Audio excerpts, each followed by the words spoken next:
my request is that you just pray for Palestine because... Okay.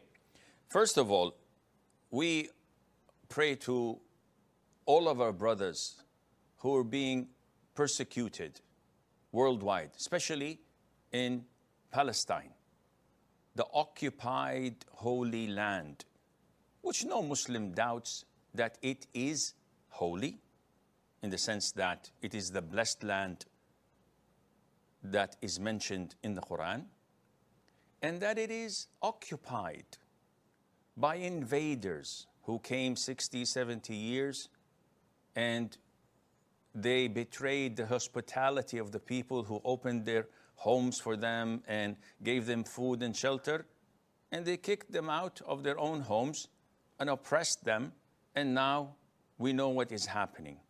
So we pray for them and for their safety and for their success in fighting oppression and in fighting the invaders and clearing them out of their own land. No one in his right mind would say that, no, this is not fair.